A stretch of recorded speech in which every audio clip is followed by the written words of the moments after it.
Hey everyone, it's Ben. Hope everyone's doing well, that they had a nice day.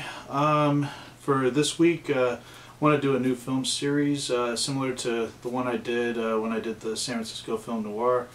For this week, I want to do Stephen King adaptions. So I'll be reviewing films that have been adapted from Stephen King short stories and novels. For today's video, I want to do Secret Window starring Johnny Depp. And I hope everybody enjoys this series, and look forward to the review. Alright, Secret Window. The story actually comes from a collection of short stories in a book called 4 Past Midnight that was produced and it was actually released in 1990. This is actually an original copy of the book. I bought it when it first came out, so this is the first printing.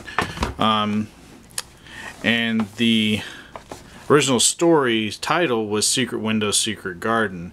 Now, there's a feature on the DVD that explains why they changed the title, because there was already a movie called Secret Garden.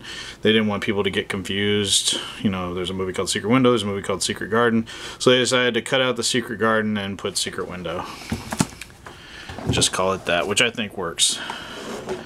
Now for the movie itself. So the movie was released in 2004, winter of 2004. It came on the heels of Johnny Depp's, superstar blockbuster, Pirates of the Caribbean, the first one, and also his Oscar nomination for playing Captain Jack Sparrow. In the film, he plays Mort Rainey, who is a novelist that discovers his wife is having an affair. He retreats to his small house along the Maine coast, and one day, while he sort of becomes a recluse, he can't write, he's got writer's block, he's just sort of, wallowing in his own self-pity and hanging out in this house. And one day he gets a knock on the door, and a character by the name of John Shooter enters his life. John Shooter claims that Mort stole his story. So Mort is taken aback by this accusation by Shooter that he has plagiarized his story, and he claims that he does have proof that he published the story before Shooter says he published his.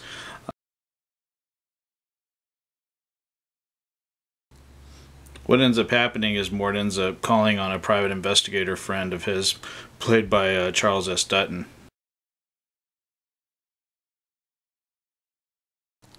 Mort asked the private investigator to look into Shooter. The other dynamic of this is that Mort has already been accused of plagiarism one time, and it did prove to be true. So there's sort of this cloud over him of already committing this type of act that the private investigator is already aware of. And during all this as well, you have the love triangle of sorts, where Mort's wife, played by Maria Bello, and then her lover, played by Timothy Hutton. That relationship is also going on, which has led Mort to sort of this hibernation, hermit-like existence out in the woods in the country.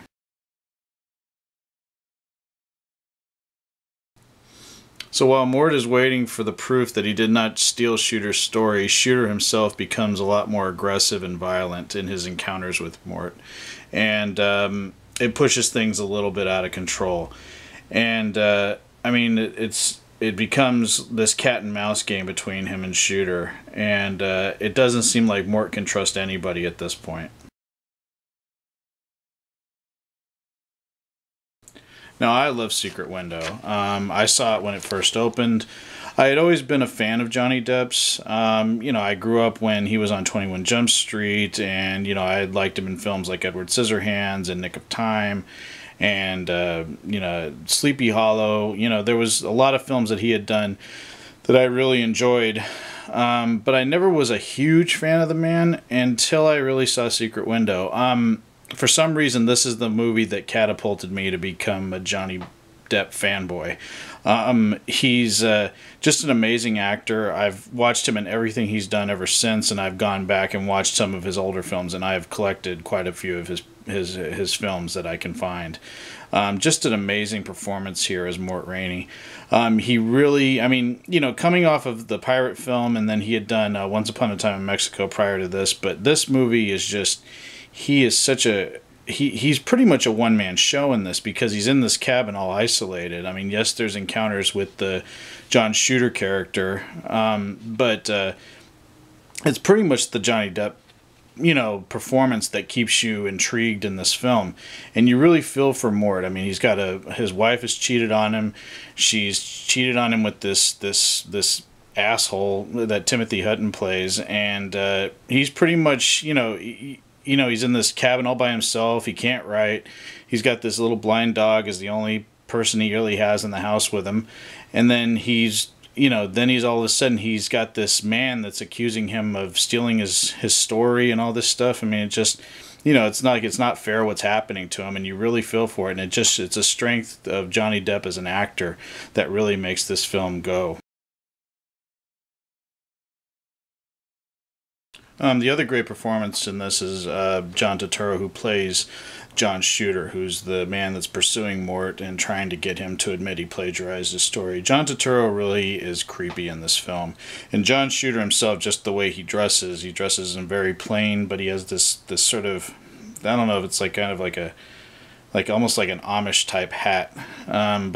He's really creepy and really menacing, and I hadn't seen Turturro in this type of performance before, but he really pulls it off well.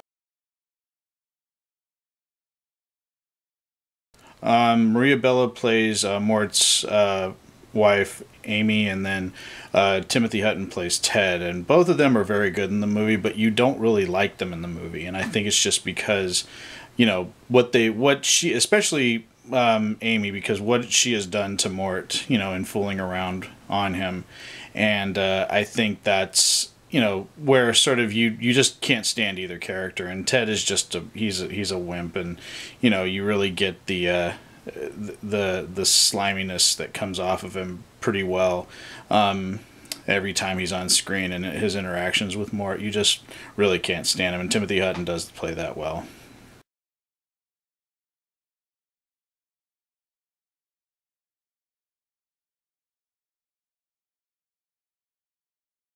And then finally, you have Charles S. Dutton, who's very good as Ken, the private investigator. Always been a fan of Charles. He's awesome.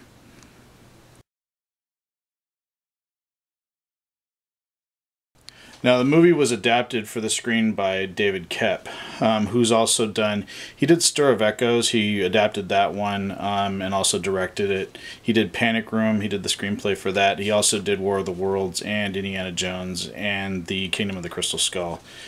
He's a great director, does a great job in this film.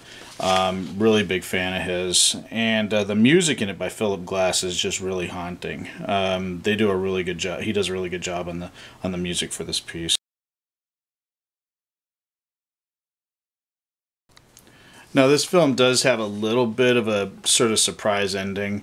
It wasn't something I really saw coming, but it was pretty much a shock. And anybody that hasn't seen this film, I recommend checking it out. It's one of my favorite horror films. I consider it a horror film, and it is my favorite Johnny Depp film. I love the Pirates of the Caribbean films and all his other stuff that he's done, but this is my favorite movie he's done. And I think it is, next to Salem's Lot, it's probably my favorite Stephen King adaptation. I don't know why I like it so much, but I just do. And like I said, I just think it's because of the power of Johnny Depp as an actor. And it's funny, I actually like the movie more than I liked Stephen King's short story. There was some things about the short story I wasn't really crazy about. I love Stephen King, but for some reason I thought the movie was handled better. But there was a couple things in the Stephen King short story that were kind of ambiguous, and I felt like everything was pretty crystal clear in this film, and it made the story a lot more sense to me. So that's my review of Secret Window. I really invite anybody to share their thoughts on the film, if they have seen it and what they thought about it. I didn't want to include any spoilers because I really want people to see this film like I did and experience it. It's a great film, and please feel free to comment below and let me know what you think. And tomorrow I'll have another review of a film that was adapted from a Stephen King novel or short story. So thanks a lot for watching. Take care, everyone.